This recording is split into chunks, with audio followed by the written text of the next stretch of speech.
ये कहानी है बुलबुल की। साल की उम्र में उसकी शादी हो जाती है पास के ही गांव के एक ठाकुर इंद्रनील से। और दो भाई थे, महेंद्र और सत्या। सत्या और बुलबुल की एज ऑलमोस्ट सेम थी। ससुराल क्या होता है, पति क्या होता है और पति और देवर में फर्क क्या होता है, सोचने की उम्र तो बुलबुल की नहीं थी। अपने पति से ज्यादा देवर पसंद आने लगा। उसके साथ खेलता जो था, इस हवेली के चारों ओर भागा दौड़ी खेलना, छुपन छुपाई खेलना और रात के अंधेरे में डरावनी चुड़ैल की कहानी सुनना, यही था उसका जीवन। बीतता रहा और देखते ही देखते बचपन की दोस्ती जवानी के प्यार में बदलने लगा। लेकिन बुलबुल को पता है कौन उसका पति है और कौन उसका देवर, मगर वो अपने मन को कैसे समझाए। बुलबुल ही क्यों, सत्या भी तो उसे प्यार करता था और अपनी मन की बात एक डायरी में लिखकर शेयर करते थे। लोगों का इतना मिलना जुलना इस घर की छोटी बहू महेंद्र की पत्नी विनोदिनी को बिल्कुल भी पसंद नहीं आता था। ये तो बुलबुल ही पसंद नहीं थी। पहले में बड़े होने के बावजूद उसे बुलबुल को सम्मान करना पड़ता था। इस घर की बड़ी बहू ठकुराइन जो है, और दूसरी ये है उसे कभी पति का प्यार नहीं मिला, क्योंकि ये था ये थोड़ा मेंटली डिस्टर्ब्ड था। इसे जब देखती थी बुलबुल को उसके पति से प्यार और सम्मान दोनों ही मिल रहा है तो उसे बहुत ही जलन फील होता था। ऊपर से सत्या भी अपने भाभी के सिवा एक पल भी नहीं रह पाता था। हमेशा बड़ी कहाँ है, वो क्या कर रही है, छोटी बहू जैसे इस घर में कोई औकात ही नहीं था। डायरेक्टली नहीं कह पाती थी, मगर इंटरनेट हर बात पे बुलबुल को टॉन्ट करती रहती थी। मगर बुलबुल उसे कभी जेवर इस सब से लगाव ही नहीं था। वो तो दीवानी सिर्फ सत्या की, और उसके सिर्फ से किसी भी चीज से फर्क नहीं पड़ता था। शायद ये विनोदिनी भी समझ चुकी थी और इसीलिए वो बुलबुल से उसका प्यार छीनने की तैयारी में लग गई। पहले तो इंद्रनील से सत्या की शादी की बात की, मगर जब उसका सत्या शादी के लिए नहीं हो रहा है तो उसके पास चारा ही नहीं बचा। वो इंद्रनील के रिश्ते में फूट डालने लगी। पहले तो इंद्रनील बातों पर बिल्कुल भी ध्यान ही नहीं दे रहा था, मगर कहीं ना कहीं कॉन्शियसली उसके दिमाग में भी ये बात बैठ गई। ना चाहते हुए वो चोरी छुपे को ऑब्जर्व करने लगा और उसे भी यकीन हो गया विनोदिनी सच कह रही थी।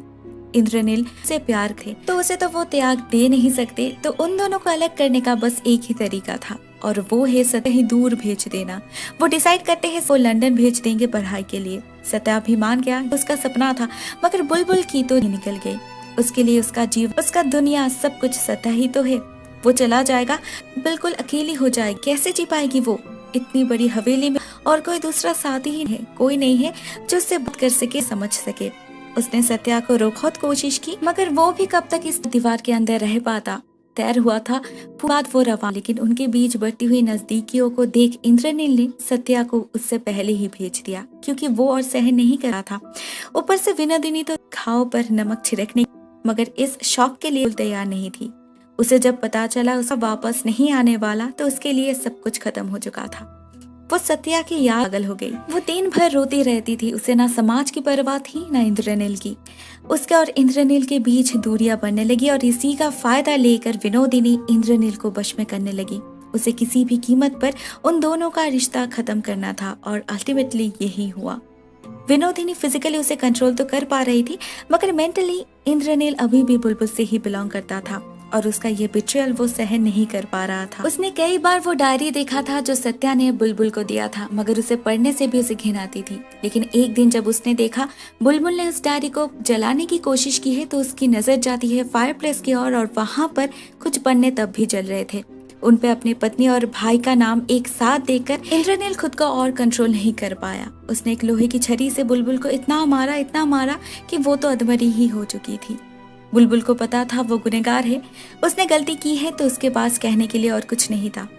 इंद्रनील डॉक्टर को बुलाता है, उसके इलाज का इंतजाम करता है, और उसके बाद वो हमेशा के लिए ये हवेली छोड़कर चले गए। अभी से बुलबुल की देखभाल करने की जिम्मेदारी विनोदिनी की है।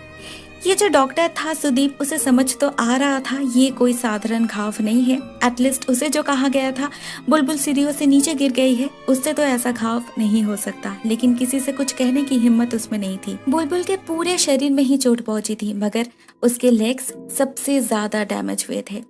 सुदीप ने तो बैंडेज कर दिया था, मगर अभी कुछ महीनों तक बुलबुल अपने पैर को हिला नहीं सकती। इवन किसी के छूने से भी परमानेंट डैमेज हो सकता है। ऐसे ही कुछ दिन बीत गए। विनोदिनी धीरे धीरे इस घर की मालकिन बनने लगी। मतलब इस सब में अगर किसी का फायदा हुआ था तो वो विनोदिनी का। देखते देखते 5 साल बीत गए, और इन 5 सालों में सब कुछ चेंज हो चुका था। खेल पूरी तरीके से पलट चुका था। बुलबुल ठीक हो चुकी थी, सिर्फ उसे हमेशा एक स्पेशल काइंड ऑफ शूज पहनना पड़ता था और डॉक्टर सुदीप हर 1-2 दिन में उसकी चेकअप करने आता है। अपने पति और देवर के एब्सेंस में अभी यह सुदीप ही है जिससे बुलबुल अपना दोस्त मानता है। और विनोदिनी, उसका चैप्टर तो 3 साल पहले ही खत्म हो चुका है उसके पति के मौत के साथ। हाँ, महेंद्र की मौत हो चुकी है। लोग कहते हैं उसे चुड़ैल ने मारा है, वही चुड़ैल जो उल्टा पैर चलती है, वही चुड़ैल जो रात के अंधेरे में शिकार ढूंढने निकलती है, और वही चुड़ैल जिसके बारे में सत्या बुलबुल को कहानी सुनाता था। विनोदिनी अभी इस हवेली में नहीं रहती, वो एक आश्रम में रहती है और भी कई सारे विधवाओं के साथ पूरा दिन पूजा पाठ लेकर व्यस्त रहती है। ये वही विनोदिनी है जिसके लालच के कारण इंद्रनील और बुलबुल का जीवन बर्बाद हो चुका था, लेकिन अभी वो पूरी तरीके से बदल चुकी है। पहचानना बहुत ही ज्यादा मुश्किल है। 5 साल बाद हम फिर से सत्या को भी देखते हैं। वो लंदन से वापस आ रहा है। रात के अंधेरे में जंगल के रास्ते से लौटते वक्त उसकी गाड़ी का कोचवान बहुत पैनिक कर रहा था। उसका कहना था इस जंगल में एक चुड़ैल रहती है। सत्या तो हंसने लगता है, मगर कोचवान ने कहा, पिछले कुछ सालों में इस गांव में कुछ ऐसा खून हुआ है जिसका रहस्य अभी तक सॉल्व नहीं हो पाया। गांव में सभी लोग मानते हैं ये खून चुड़ैल ने ही किया है। एनीवेज, घर पहुंचने में अभी भी कुछ समय बाकी था तो सत्या गाड़ी में ही सो जाता है, मगर कुछ देर जाते ही गाड़ी रोकना पड़ता है क्योंकि आगे का रास्ता ब्लॉक्ड था। कोचवान जल्दी से ब्लॉकिंग हटाने लगता है, मगर तभी हमें एक लड़की दिखाई देती है जो पेड़ से उल्टा लटक रही थी। सत्या भी एक झलक उसे देख पाता है, मगर अगले ही पल में वो गायब हो चुकी थी, तो उसे लक्ष्य ने शायद कोई सपना देखा है। वो घर वापस आता है और बुलबुल से मिलने जाता है। बुलबुल कुछ बदली बदली सी लगती है। वो हंसी, वो इनोसेंस गायब हो चुका है। अभी उसके सामने जो लेडी है वो तो इस घर की मालकिन है, ठाकुरायन, जो बहुत ही आसानी से दूसरों को मैनिपुलेट कर सकती है। इस गांव में आने के बाद से ही सत्या को इस चुड़ैल के बारे में बहुत कुछ सुनाई दे रहा था, और अभी विनोदिनी भी कह रही थी महेंद्र को भी उसी चुड़ैल ने मारा है। अब कोई चुड़ैल है या नहीं ये तो पता नहीं, मगर अगर कोई जानवर भी है तो उसका खात्मा भी तो जरूरी है। तो सत्या डिसाइड करता है वो शिकार पर जाएगा। निकलने से पहले वो बुलबुल से मिलने जाता है और वहाँ पर ही उसकी मुलाकात होती है डॉक्टर सुदीप से। ऑनेस्टली उसे सुदीप बिल्कुल भी पसंद नहीं आ रहा था। बुलबुल जिस तरह से उससे बात कर रही थी उसे देख उसे बहुत ही जेलसी फील हो रही थी, लेकिन वो डायरेक्टली कुछ नहीं कह पाता। रात के अंधेरे में चुड़ैल का सामना करने के लिए कुछ ज्यादा लोग राजी नहीं थे, तो कुछ गिने चुने लोगों के साथ और मास्टर दिनकर के साथ सत्या निकल पड़ते हैं। लेकिन कुछ दूर जाते ही वो लोग एक दूसरे से बिछड़ जाते हैं। इतना घना कोहरा था, सामने कुछ दिखाई नहीं दे रहा था। इसी बीच हमें सुदीप दिखाई देता है जो इसी जंगल में है और उसे किसी की आवाज सुनाई दे रही थी। उस आवाज को फॉलो करते हुए वो एक खंडर में जा पहुंचता है और उसे वहां पर क्लियरली एक साया दिखाई देता है, एक लड़की का। ये वही साया है जिसे हमने हवेली में भी देखा था। ये आवाज सत्या को भी सुनाई दी थी, तो वो भी वहां पर पहुंच चुका था, मगर तब तक वो लड़की गायब हो चुकी थी।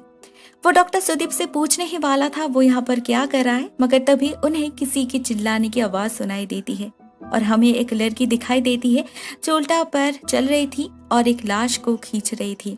जब तक सत्या वहां पर पहुंचता है हमें पता चलता है किसी ने मास्टर दिनकर का खून कर दिया है और उसे पेड़ से उल्टा लटका दिया है।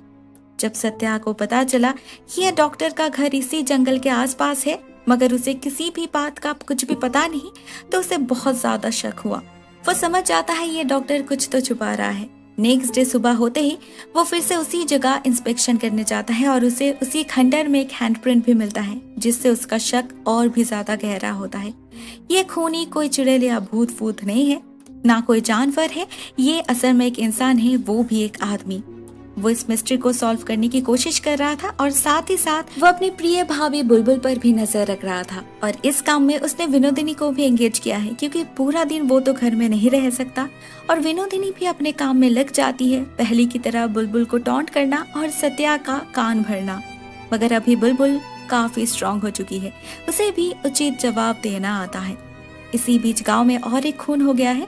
पुलिस इन्वेस्टिगेट कर रही है, मगर सबूत के बिना वो लोग कुछ भी नहीं कर सकते।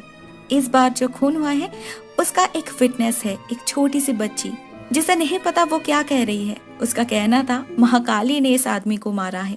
ऑब्वियसली कोई भी उसके बातों पर बिलीव नहीं करता। सत्या को जब इस बारे में पता चला तो उसे ये भी जानने मिला कोइंसिडेंटली या इंसिडेंटली इस खून के समय भी डॉक्टर सुदीप वहां पर ही था। डे बाय डे सत्या का शक गहरा हो रहा था और नफरत भी, क्योंकि इतना कुछ करने के बाद भी वो बुलबुल को सुदीप से दूर नहीं कर पा रहा था।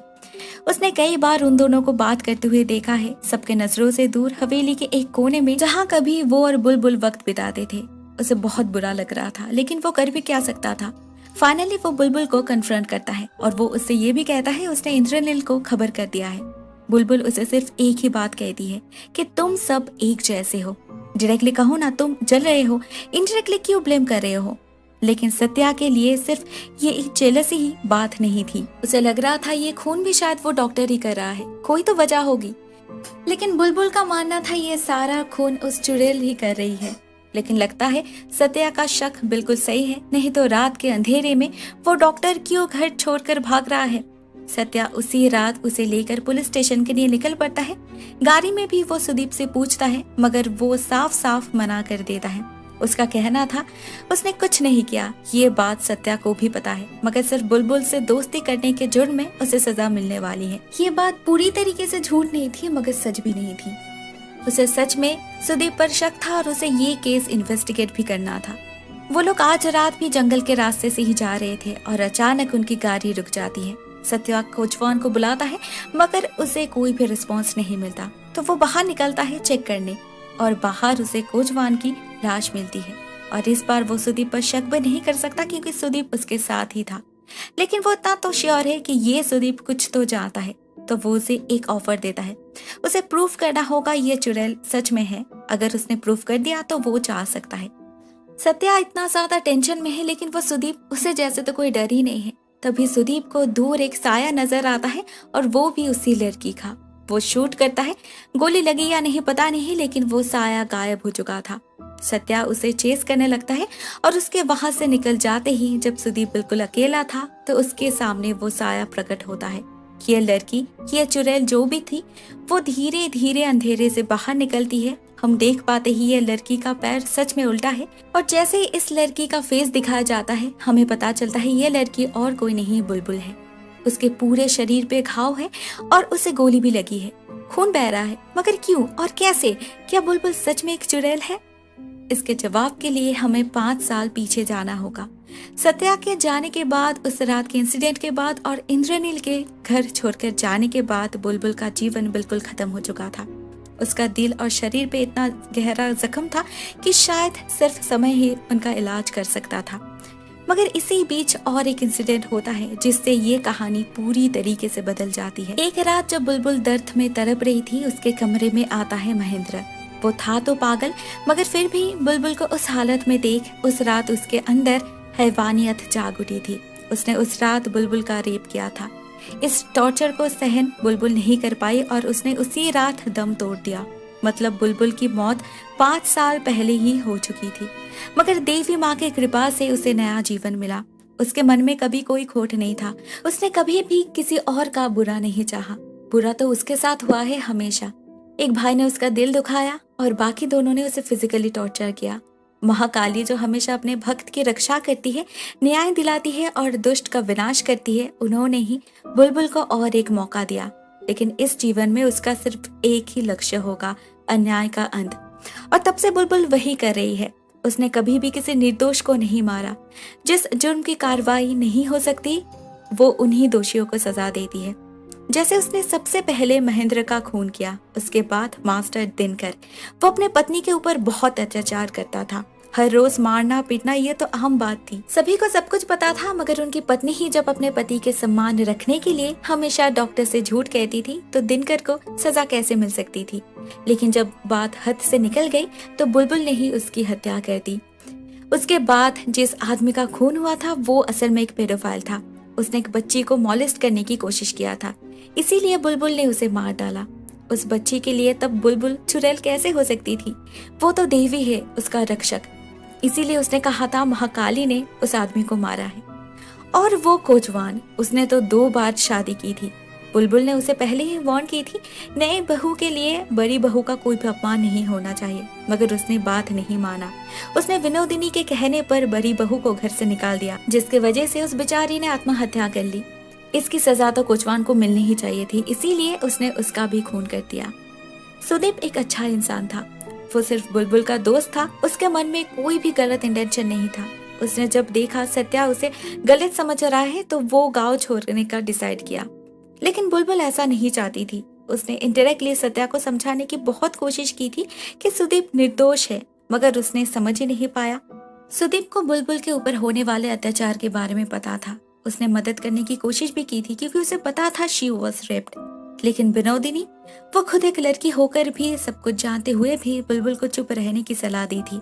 बड़ी हवेली में बड़ी राज रहती है, इसे छुपाना ही बेहतर है। बुलबुल धीरे धीरे ठीक तो हो रही थी, मगर उसका पैर फ्लेक्सिबल हो चुका था, जो 360 डिग्री एंगल में घूमता था। इसीलिए बुलबुल को हमेशा वो जूता पहनना पड़ता था। और जब वो शिकार पर निकलती थी रात में, उसके उल्टे पैर को देखकर लोग डरते थे, उसे चुड़ैल कहते थे। मगर आज सुदीप उसे अपने आंखों के सामने देखकर सब कुछ समझ जाता है।